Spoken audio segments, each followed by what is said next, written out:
I've decided to jump into the podcast game like everybody else in the world, it seems, at this point, as you probably know. And I do a podcast with my friend called Heather McDonald, a Juicy Scoop, and it's been so successful that I've decided to get into it as well. So I spoke to these guys over at Comedy Pop-Up, who I do a bunch of stand-up shows with, and we've decided to do this thing called what I'm going to call Cover to Cover, which is basically me talking about all the stories of the week out of the New York Post and the New York Times and the Daily News and papers like that people used to read. And I'll cover it from, I know everyone hates political topics, but there'll be a little bit of it. I won't get too deep into it, and I won't choose a side very often. But you have to admit that some of this stuff is pretty funny, and it's hard not to comment on it. So I'll do a little of that, of course, a little pop culture, a lot of pop culture stuff, because that's just what I'm into, and in a weird way. And then even maybe tiny little bit of sports here and there if the stories are big enough. I know that'll probably bore some of the people I already have as followers, and things like that. So that's it. I think that I've listened to enough podcasts and kind of to figure out what people like. And you see if you get a following, I mean, and you are? I'm Chris Franjola. Yeah. I think most of the people who come onto this podcast will probably know who I am from the Juicy Scoop podcast, but and then Chelsea Lately and things like that I was on and have done. But and then from there we'll see how it works, And I'm gonna have guests as well today. I don't have any guests because I wanted to just kind of tell people what it's going to be about and how it's going to work and all that. So here we are. Here we are in a little tiny studio in Koreatown, Los Angeles, which is an area of Los Angeles that used to be an area where no white person would go, but or any other person outside of a Korean would go. But now it is becoming kind of like a hip little spot. And these guys have a cool little studio down here. So we sit in a little room that is pretty actually kind of nice. And we do this. If you could watch this on this tape, you would see what I'm talking about. And that is that. So we'll kind of get into it a little bit. I wanted to discuss some stuff. I do have a bit of a co-host here with me today, and he's pulling the blinds right now. So he's gonna chime in on things if he so desires. But you don't have to. But we come from different worlds, I would imagine. We're both comedians. He's relatively new at it, and he sleeps in his car, which is fascinating to me. I've met quite a few guys along the way, feature acts of mine and opening acts of mine who have been sleeping in their cars. It's fascinating. I'm way too high maintenance, I believe, to sleep in my car. Yeah, I used to be high maintenance, and then I don't know, the dream took over. So. But do you wear like contact lenses stuff? Because I feel like that would fuck up my living in a car world. Just contact lenses and things like that. No, I don't wear contacts, but like you figure out everything to do with a sink or a bathroom, you figure out first. So off the bat, you're like, okay, this is, if I need a sink for contact lenses or, somewhere to go to the bathroom or a shower, that's always the first thing. Like cooking and eating, you can do at a place. Yeah, sure. That's you can just go to Taco Bell or whatever, right? So you figure it out quickly though. There's a weird transition. Like I remember when I made the jump into like it's full time, moved out of my other place. Right. I did it kind of with like a road trip, so it'd at least be a fun kind of first week, And you figure it out very quickly. You're like, okay, where to, you learn libraries and things. Now, this is in no way going to be the theme of Cover to Cover, but I'm fascinated by this. So how do you receive mail if you even need to receive mail? So there are a couple options I could give to people. My mailing address is still in Las Vegas at my parents' house, but there's a gym in Hollywood where you can, like for $40 a month, you can work out there. It's a great gym. It's right next to Hollywood Boulevard. And I found this out for $10 a month, you can get a mailbox there. So really? So that's like for homeless people? Yeah, pretty much. If there are a lot of, I feel. Is that like a YMCA or something? It's right on La Brea and right next to that Starbucks over there on like La Brea and Sunset. I don't know the name of the Hollywood gym, I think it's called. Oh, right. But that's now that I do it, once you start doing it, you see it everywhere, and then you start especially now in Los Angeles. I've never seen it quite so. Not guys living in their cars. I mean, I'm just talking about the tents and everything on the side of the streets. All of it. And why do you believe that is? You believe it's because this town? See, when I got here years ago in the same way you did. Looking to be a comedian and an actor and all that stuff. But it was just you could get an apartment. Now, I'm not kidding. You could get an apartment to show you how long ago I got here. You can get an apartment in a decent part of Los Angeles for $400 a month. A single apartment on Vermont, where I was, Vermont and Hollywood Boulevard, for $400 a month. Yeah. And, you could make that happen at waiting tables or whatever you did. Now, I don't know how people do it. How a guy like you or whoever else comes from Denver or comes from Vegas like you did or comes from wherever they come from to Los Angeles and gets an apartment or anything because it's fucking crazy. Like single apartment, little tiny studios are $2,000, $1,600 easy before they're knocking on your door for water and power. Yeah, exactly. And a lot of the time, a lot of the old buildings will be on one, in downtown Vegas, they're taking old hotels and they're turning them into condos, but they're all on 1 meter. So then you've got the company is coming to you, your management company is coming to you for utilities instead of the utility company. So a lot of times that'll get tacked on the back end too. And yeah, I mean, I know people who have studios who are paying $2,000 a month for them. And I totaled my car when I got here, and I bought a new one since. And I ended up for $500 a month staying with 5 other people just right behind Rock and Roll Ralph's on Sunset. Oh man, so that's still the spot where 5 people live together. It was when I first got to LA. There'd be 6 dudes in a metal band living behind that place. It's the same family of bedbugs probably that is You're probably right. They're elderly bedbugs now living. I was there for a month before I got another car and kind of moved back into action, but it's for $500 a month you can share a 2-bedroom apartment with 6 other people. So why LA though? Why? I mean, if it's such a grind here, and it is, I feel like now more so than ever. Another thing that's changed since I've gotten into the game is you can make it in any city at this point because of stuff like this, podcasts and YouTube and things like that, and Twitter. And you could have a social media presence. Used to be the time where there was none of that, and you had to come to Los Angeles to be seen by people. I don't think that's the case anymore. So now you could go back to Denver or back to Vegas or back to some of these places where it's a lot more affordable to live. It's a lot nicer to live. So why come to Los Angeles? If you want to be the best lawyer in the world, you shouldn't do it from Iowa. You should probably move to New York City. I want to compete with LA comics. I could stay in Vegas and get booked now. I could get probably booked more in Vegas than I can here. Yeah. But there's maybe a handful of bar shows as opposed to, out here you can't toss a rock without hitting, somebody who's a self-starter, who's producing their own shows, and probably even producing it at a club, a very good place. So it's the LA juice is still worth the squeeze. It is a grind, but there's a lot of growth that can happen in a very short period of time. I guess that's good to hear. Yeah. I mean, it's good to hear that there is some juice still left in it. Yeah. But I see guys like a guy like Nate Bargatze, who's who kind of made it through being a Nashville comic and getting bigger and bigger and better there.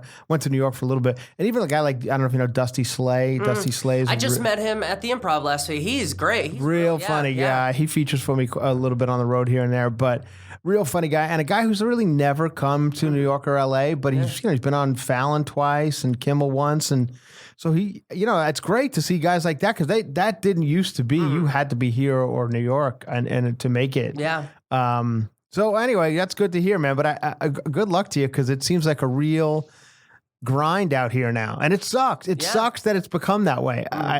Because it was a fun town to be in when you could afford it. Now I just don't know how you can do it, because now you get a job as a waiter or a bartender like we used to do, and even with that, even if you have a good one, you can't afford $2,000 a month. Oh yeah, and not only that, but you can't everything is more expensive here. Right. Food is everything. You can't go to you can't even go and get like takeout for less than $12 anywhere. You know, it's an expensive place to be. So you got to be I know a lot of young comics who are here and they're biding their time and they're not working hard. Yeah. And that's just a waste of money. That's squandering an investment. Now, do you find like that was a trap we all fell into a little bit because you start to wait tables and bartend and stuff, and you do make some money at it. At least back when I was doing it, and it was an affordable thing to do.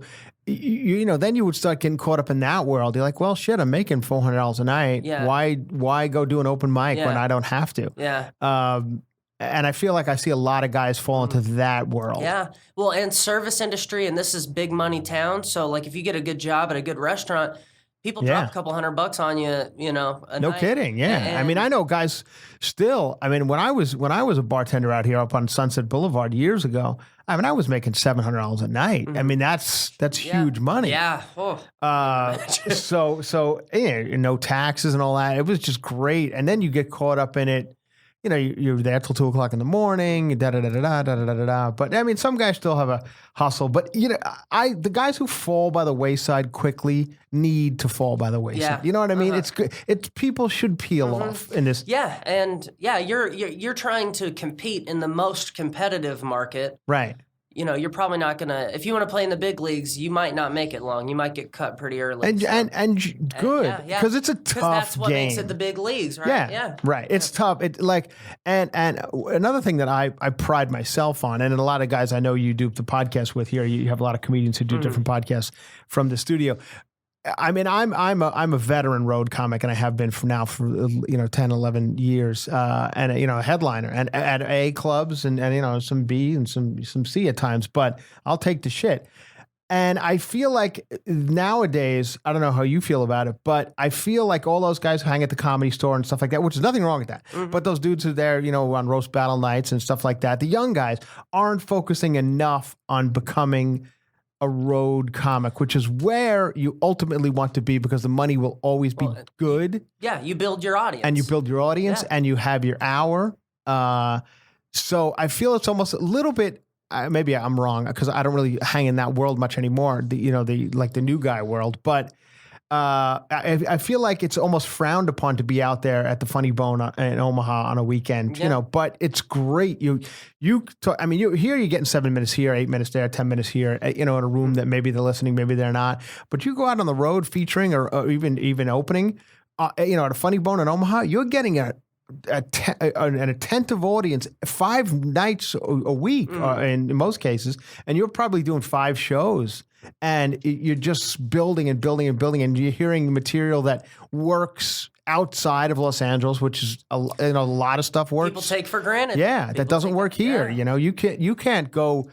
Stuff you do on the road, and this is in no way saying that's better because sometimes you have to do some tricks on the road that no comedian's proud of, but you just have to do it. And then you come back here and you try it like a bar show or something. You're like, oh shit! Well, I mean, work. Yeah. So I've seen a lot of LA comics come to Denver. Well, you worked at clubs, I work at the Improv here now. Oh, you do? Yeah, okay. I'm a door guy and sound guy there, and then I did door and sound at the Comedy Works in Denver. And I've seen LA comics. Two of the best clubs. Yeah, I've been very lucky, and I feel like you're around the black belts all day. You kind of pick up, you see the best in the world going at it, Right. But I've seen comics who can wipe. It's good to see that the Improv is paying you enough to live in your car. Yeah, That's exactly. Nice of the Improv to do that. They're good. They're good to me like that. Real sweet of them. Yeah, and the 3 open mic spots a month I get. Oh wow, what a generous place to work. It's no different than a security job, but at least I get to watch some comedy while I'm doing it. Yeah. So, and it's good if you are the self-starter type. What you are mentioning is the people who hang around at places like the Improv or the Comedy Works or the Comedy Store. Yeah. I look at those people as waiting for the gatekeeper to open the gate. Right. And there are only so many people that get let through that gate. If you want to go the road route, or even if you and a couple of your buddies want to go and build a stage for a bar, like I have a group of buddies, we run a local show, if you put in the hard work, you can build your own audience. We bark in up to 100 people on Hollywood Boulevard on a Wednesday night. What show is that? It's called a Comedy Chow. We were at a Hooters. I know Comedy Chow. Yeah, you guys do it out of Cabo Wabo. Cabo Wabo, yeah. Steven, I've been on. You were Hooters, yeah. I've been on the crew for about a year now. But Steven did that show for 5 years at a Hooters. I've gone. Yeah, and it's they're a group of 10 guys who show up and give 8 hours of their time, and it's a lot of labor. And, right. And we're usually screwing around a little too, but we put a lot of effort into a street team, into actually barking, into trying to build a crowd. That's and you got to get your workouts in as a comedian, and if the store or the improv or the haha or wherever isn't giving you time, right? You sometimes, if you want to get better, you got to go build your own gym. Well, when I came up through it, and all the guys who are now successful, that all the people you probably see at the Improv and the Comedy Store now, there was no Improv and Comedy Store. The Comedy Store certainly wasn't what it is now. Yeah. I mean, there were not lines down the block and sold out everything. You'd go into the Comedy Store when I was coming up, and there would be 10 people in the room. I mean, so much so that there was talk of closing it down. Yeah. They were like done. They were going out of business. Just a place to do cooking. Yeah, that's what it was. It was a bad, and it was a dark kind of, it wasn't a fun scene at all. So people did create Dublins and Red Rock and these bar shows that were packed, and that's where Dane came up, and all of these guys started. Even Chappelle, I remember some of these place called Westwood Brewing Company in Westwood where you couldn't move in there, but yet the Comedy Store was empty. Yeah, and then it was Gaffigan and Burr and everybody in these bar shows. This before anyone knew who they were. And there's something real to it too. Burr, for our last show at Hooters, Burr was walking by. Yeah. We're like, hey, you want to do a spot? And he's like, no. And then about 10 feet past, he turns around, he's like, how's the crowd? When's it start? Yeah. Like, well, crowd's good. It's a rowdy bar crowd. We pulled tourists off the street. Yeah. And got a couple of regulars. And you could, like, the show's already going on. You could go up next. Like, we're obviously going to bump a open mic or whatever for Bill Burr. And he walked in and got right on stage. And I see him frustrated with how soft the crowds are at the Improv regularly, where he'll walk out and he's like, man, you can't even talk to these people anymore. And he didn't do that in our room. So, that's soft in what way? Soft meaning they're offended by everything?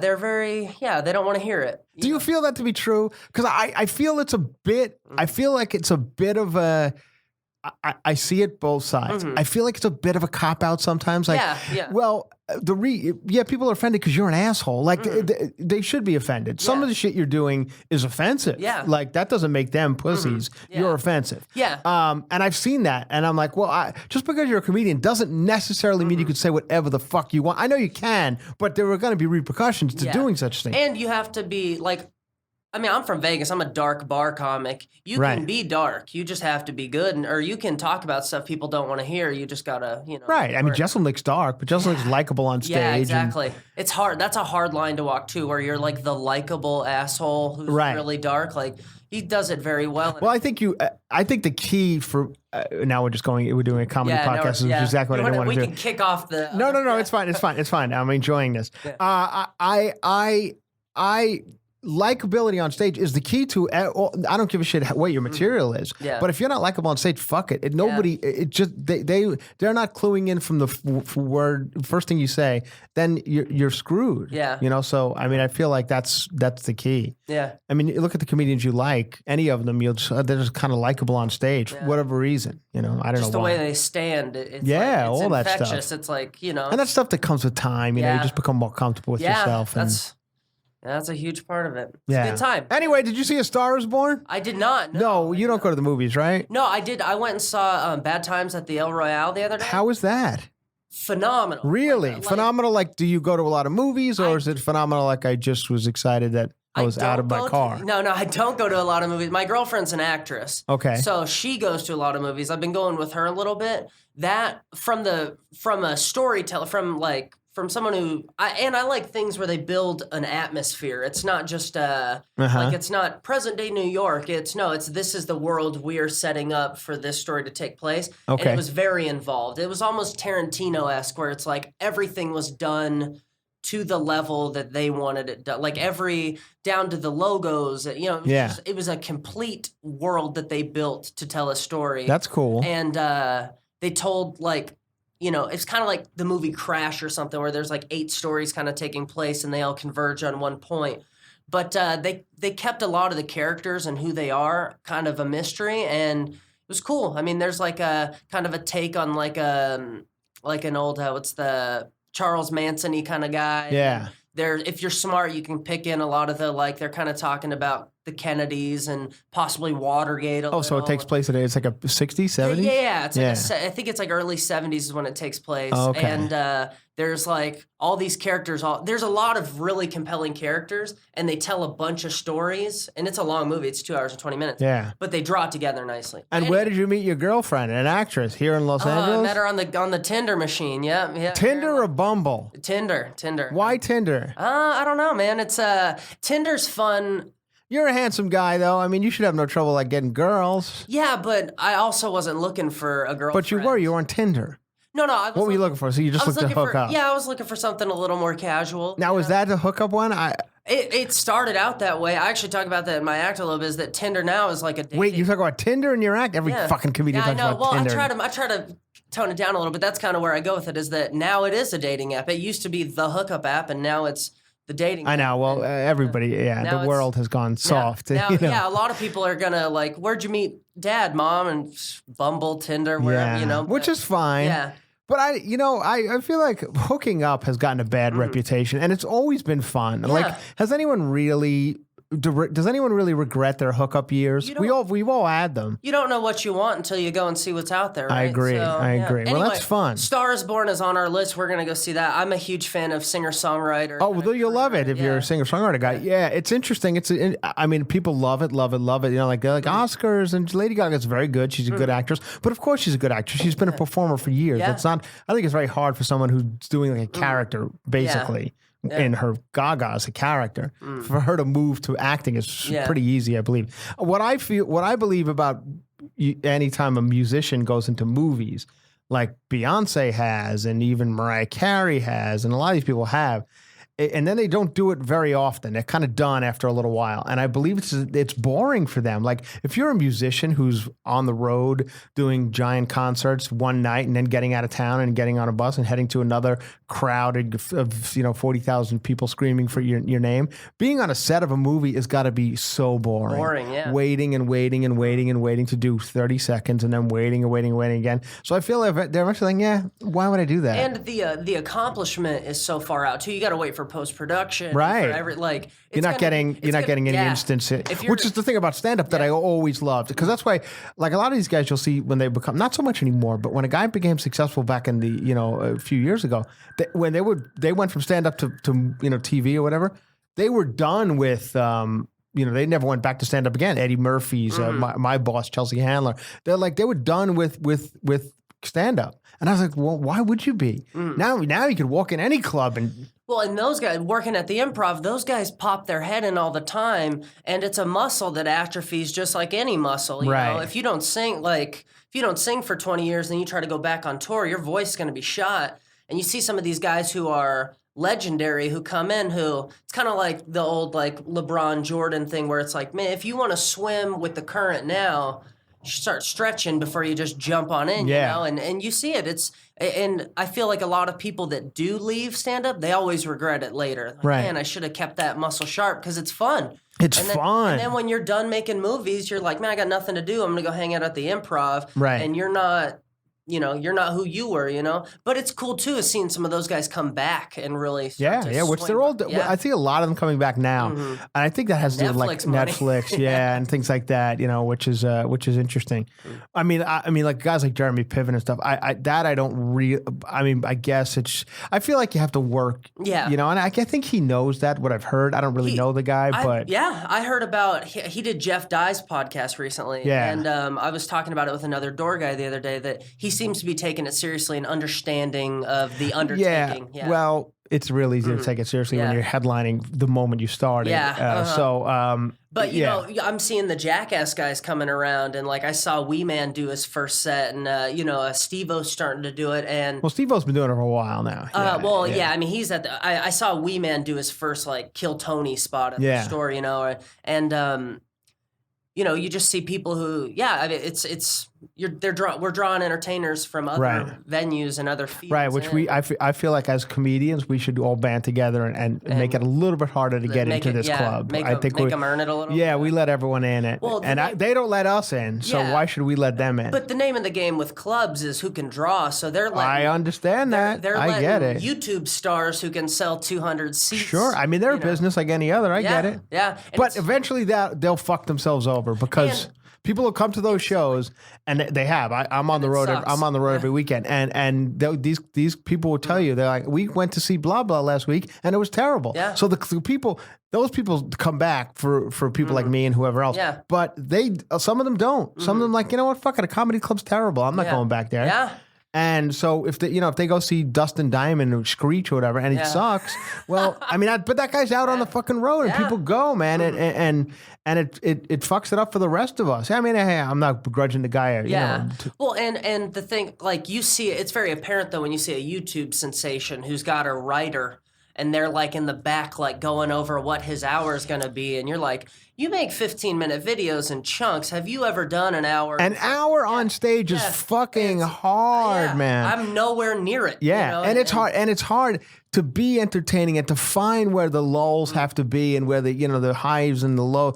I mean, it's to get to the hour on the road is.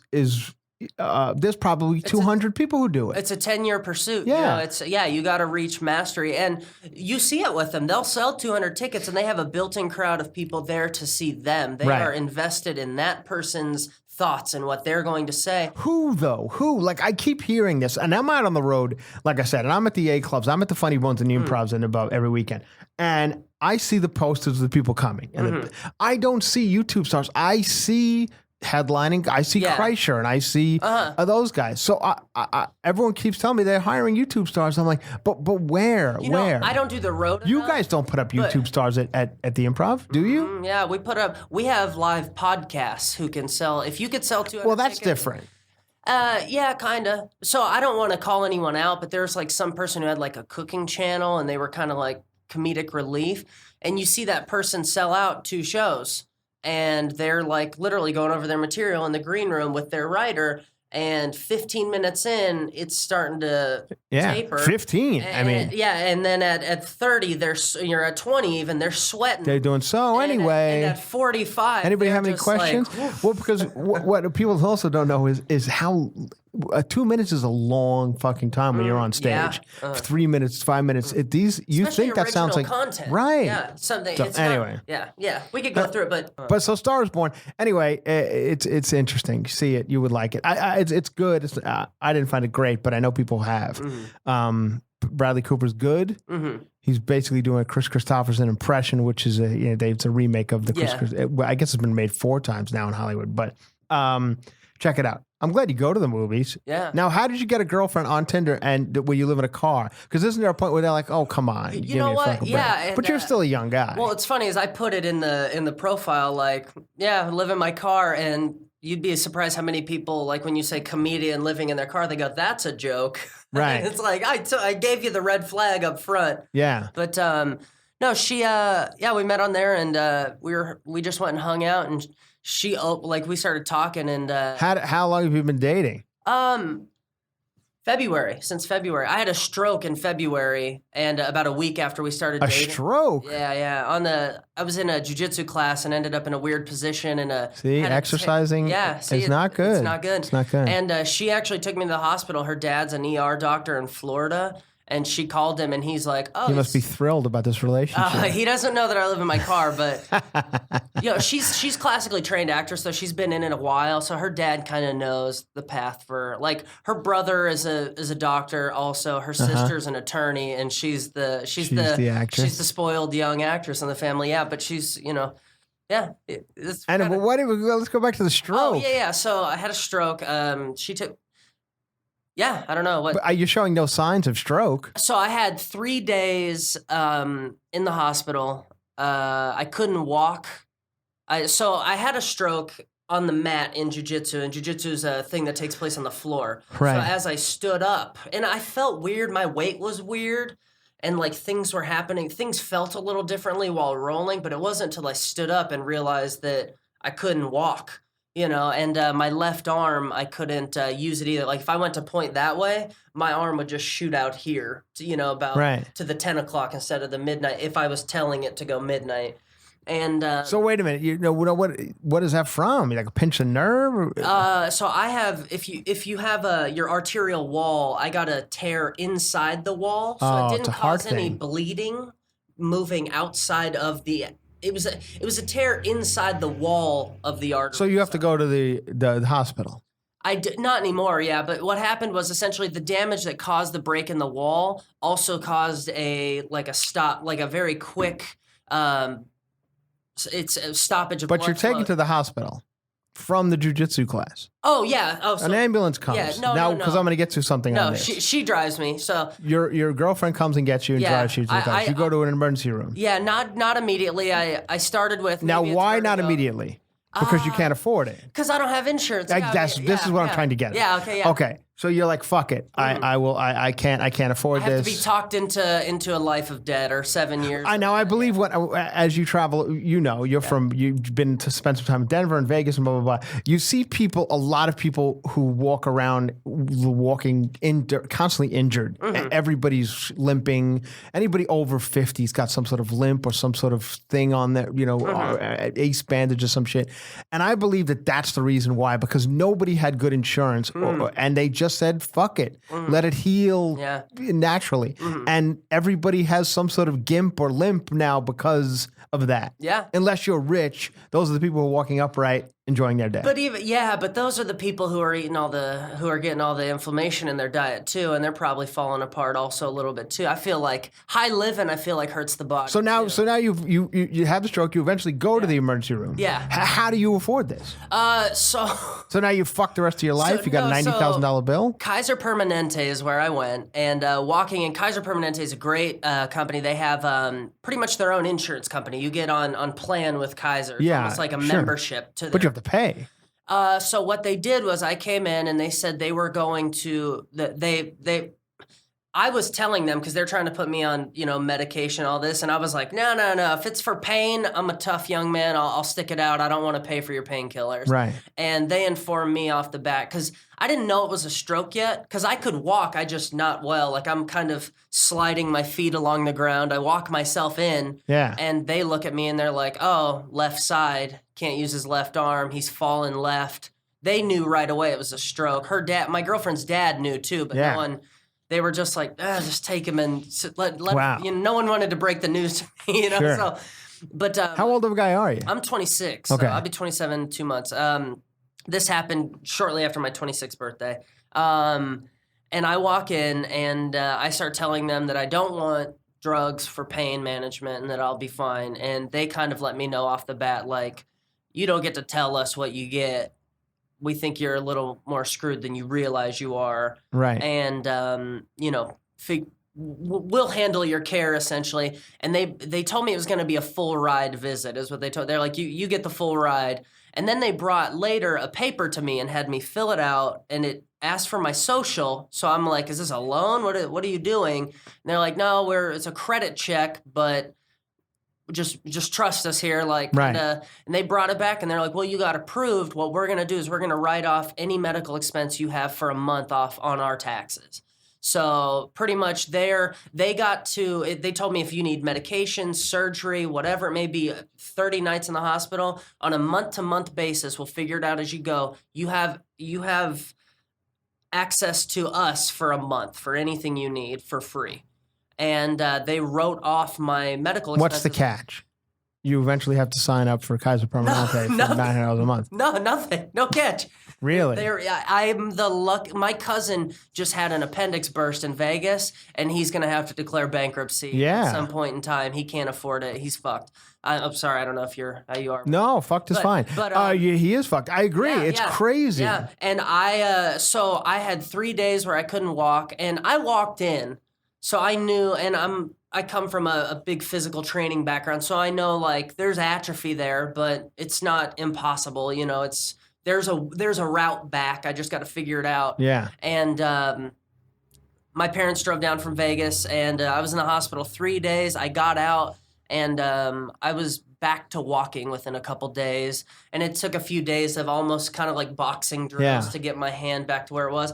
And I'll be honest, I stumble a little in the dark. When there's low light conditions and my brain's got to put everything together, sometimes there's some wonkiness there. But, really? Yeah, but for the most part, free of charge, this is fucking crazy. I don't believe it. You're going to get a bill someday. I have no idea what come knocking on that Prius window one day with the credit collectors. Yeah, that's why they'll never be able to find you. Yeah, you can't get blood from a stone if Good you can't for find you, the stone. Man. Yeah, so. Stay in the Prius and hide from Kaiser Permanente. Yeah. But as it's been described to me, I am free and clear, and I'm the luckiest stroke victim ever. I was back to walking. I had brain damage. It takes they say after brain damage you sleep a lot. By the time I got out of the hospital, I stayed at the girl's house. We'd only been dating 2 weeks, and she's burdened with me. This girl seems like a saint. Yeah, she's great, and she's. The day I met her, she told me she had a degree in finance from NYU, and I was like, "Has she done any acting?" Yeah, she's done a little bit. I mean, she's young. She's 24. She's getting in, but she just did a short film on PTSD. Like a student film. She did a couple student films. And she good? She's getting or around. You have to say she's good? No, I legitimately think she's good. Okay. But I also push her to work harder. Does she think you're good? Yeah. I mean. She's come to see your comedy. Yeah, she's seen me a couple times, and she's from Florida. She's a. It's best to probably separate both the worlds. Mm-hmm. She'll come, let her come once or twice, then and be like, oh, this is my work. Yeah, exactly. And you don't need to be here. And she likes to support more than I let her, actually. Right. There's a lot of that where, again, it's I have a lot of buddies whose girls are at every show. That's not right. And it's at some point, all your friends are like, dude, what the fuck? I know. For? We don't want to talk to her. So but she's understanding of that too. Where I say look, tonight's going to be I call it a networking night. Right. Where that's my way of saying I don't have time to hang out with you tonight. Yeah. I got to talk to people. I got to shake hands. Of course. It's work. Yeah, like anything else. She wouldn't be standing next to you if you were working at Target. Like we're having fun, but. It's work. Yeah, hanging out and playing politician in a club is the worst part. It seems like you're drinking with your buddies, but you're just waiting for a producer to walk over so you. Do you drink after work? No. After shows, during shows? I'm not a big drinker. No, I mean, we produce our show on Wednesdays and we do $5 margaritas. So I'll get a couple of those after my shift at the show at Comedy Chow at the show we produce. They have $5 margaritas during the show. We have $5 well draft and margaritas. I love when people say comedy is an art form. So it's a sales form. Right. But yet they have $3 Fireball shots in the bar before the show, and then they're always like, I can't believe that crowd got so rowdy. Yeah, and you're like, well, the crowd got rowdy because you have $5 drink specials. They don't have $5 drink specials at fucking Hamilton or any other type of artistic endeavor. Yeah. Nothing. If you go see a comic at a casino in Vegas, you're paying $17 for a perfectly measured 2-ounce drink. Right. Exactly. So, yeah. And you don't see many rowdy crowds there. No. But fuck it. It's called one of the Funny Bones. I believe it is in I forget which one it is. Dayton maybe. They have a drink that they serve like a big fishbowl type, whatever it is. Every liquor in it, and in the drink, blue. It's fucking blue. It's got 19 colorful straws sticking out of it. And they put a kazoo in the drink, like little plastic kazoos. So when you're finished, they encourage you to blow the fucking kazoo while the comedian's on stage. It's like, why would you? You're in a comedy club. Why would you put a kazoo in the drink? And as a door guy, I'm the person who has to tell people to shut up all the time. Yeah. So for me, I look at that and I'm like, that's my worst nightmare. It's the worst nightmare. Yeah. And it's just easily just don't serve a kazoo drink. Yeah. That's not that hard to do. Because at some point, somebody that works for the club who makes minimum wage has to go tap on someone's shoulder and go, all right, man, give me the kazoo. And nobody entering that club said, "Hey, man, you know what? I hope they have kazoos." Nobody. Nobody was like, "Yeah, they got a kazoo in the drink, and you're gonna love interrupting." Let's go to the comedy club because they have the only place I know that has the kazoo drink. In Vegas, there's a place called the Sugar Factory, and they have a lot of those big punch bowl drinks where they'll throw sparklers and Right, LED that's when you see the people walking up and down the street with the big guitars. All the stuff. Liquor in it. And that's I've seen a lot of those. I'm sure that kazoo drink's probably $30 too. $40. Yeah, sure. But it's just ridiculous. Yeah. Anyway, well, here we are. Here we are on Cover to Cover, which would not cover to cover at all. because I didn't realize you were going to be so interesting. Oh, and, thank you. So it was interesting to talk to you. And I love talking to guys who are new to it.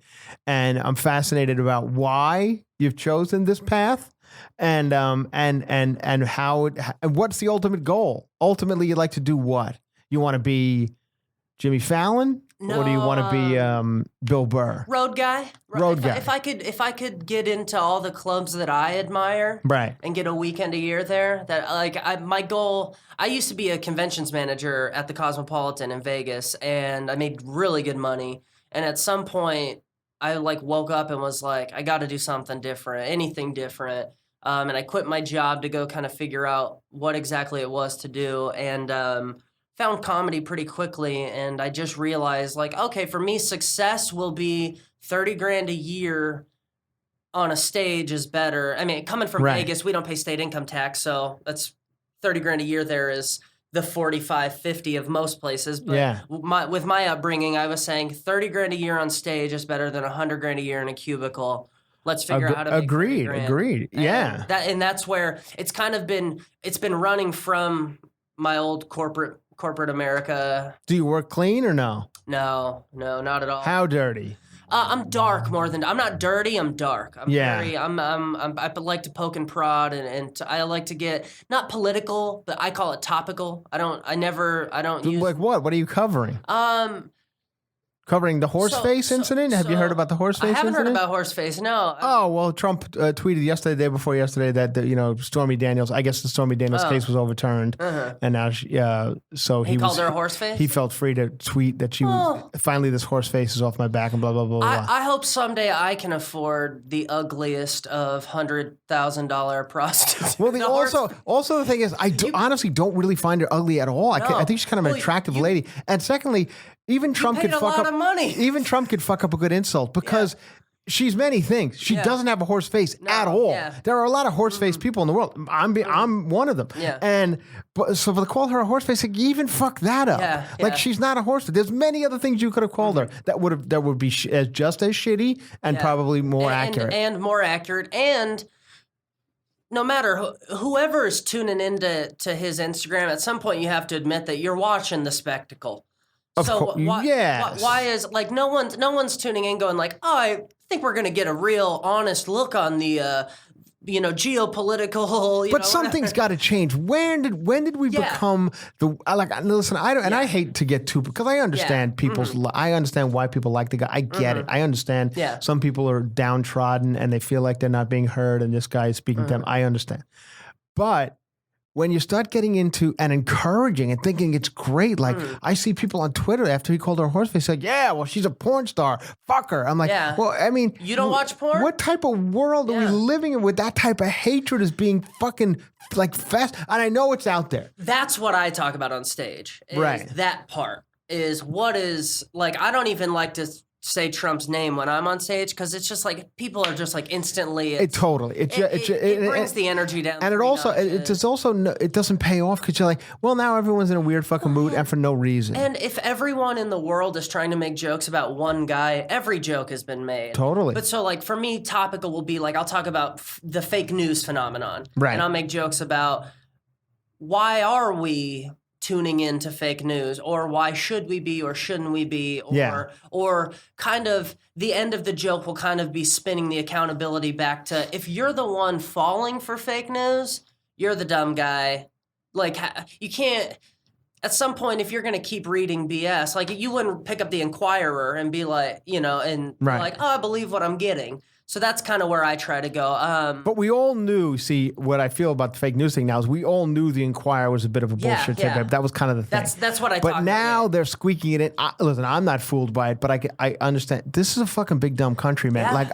You see it when you're out there. The sheep and the shepherd. Yeah, man.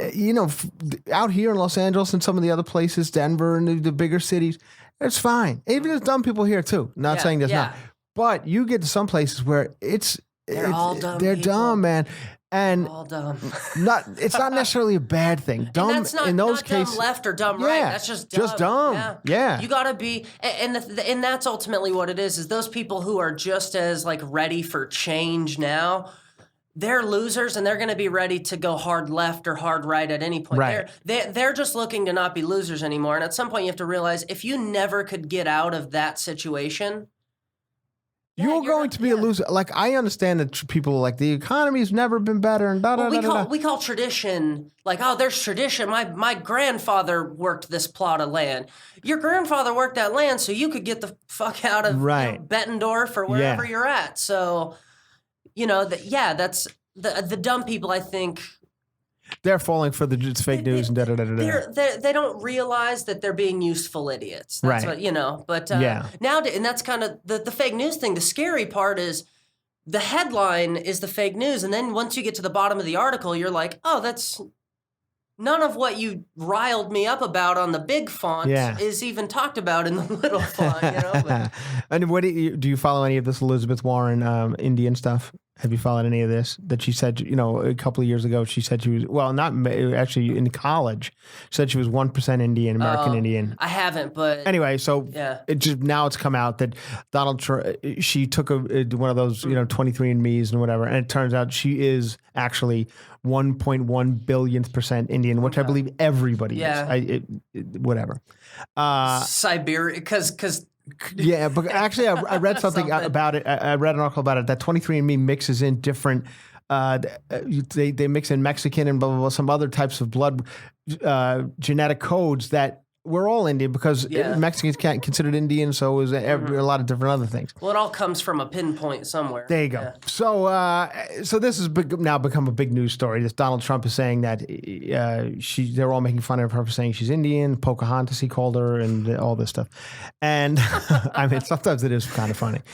The guy is funny. I'll give him that. Like, I could see, like, if he wasn't the president of the United States, I was entertained by him. As a guy who grew up born and raised in New York, we knew this guy before anyone else knew him. We knew him as kind of like a, buffoon in the city. And he almost seemed to relish that role. He's like, I'm a millionaire idiot. And he liked being that guy. And then even when he was on The Apprentice, I enjoyed it. It was an entertaining show. Yeah. He was fun to see. You're fired. Like, this was fun stuff to watch. Yeah.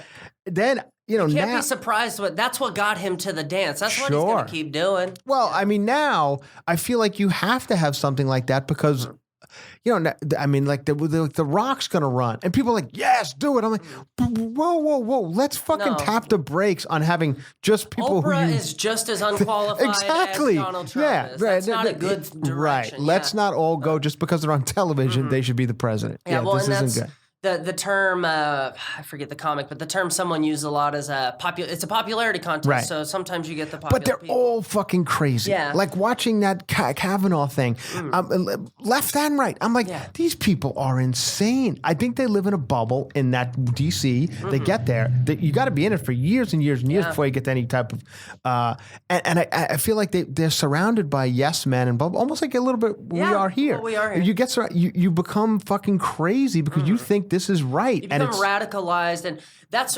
I employ everyone to live in their car and to drive from California to Florida. You will see people. You'll be like, oh shit, maybe I'm not the. Yeah. Maybe not everyone is like me. Right. And for the most part, as you know, because you travel, I feel like most people are pretty good. They're good people. I'm in Chattanooga next week, and I'm in D.C. this weekend, and you. Most people are pretty good, but the fucking loudmouths are the ones we constantly hear screaming. You're like, God, is everybody a fucking asshole? Well, and now we empower those people to talk with social media, But my thing is, we talk about the sheep. I would almost rather Donald Trump be just using Twitter inappropriately, because if he was coming out and saying, guys, we got a really good proposition for something, people would be like, I think people should look at a president using a social media engine as buffoonery in the first place. We shouldn't be trusting what this guy can say in 140 characters. We should be. I want him in an hour format where he's sitting down and people are questioning him, not where people can go, "Did you see what he said?" Yeah. Because now that people are used to their president being tuned into him 24 hours a day, at some point somebody who's a little slicker is going to use that against us. Right. And I think that's the other end of the spectrum is coming too, where it's once a professional guy comes in and the Twitter model's been established, he's gonna politic us a little. He's gonna slide in, and he's gonna be sneaky, and he's gonna tell people what they want to hear via the Twitter engine. I think it's good that people don't trust their leader in whatever he can say in 140 characters. I think it's better. Yeah, I agree. I agree with that. But I mean, I think they're all like the fact that it's Elizabeth Warren. What I was getting at was the fact that she believes that she had to go and take a 23andMe test to prove to Donald Trump that she is 100% American or 1% American Indian. Is the fact that she believes this is important to the people of her constituents, and I think she's Minnesota, Minneapolis, something. Is as fucking crazy as Donald Trump or any of the other ones, I believe. Anyway, that's my opinion. We've gone from cover to cover. Yeah. We didn't start with the cover or end with the cover, but it was interesting to me. Whether it's just anyone else, who knows? But who knows how these podcasts work? Is any of this shit interesting to anybody? If you find something that you find interesting, and I thought I felt talking to a guy who lives in a car is fascinating to me. That's it. And then a bunch coming up. Tons. Franjola.com has everything you need. With Chris Franjola.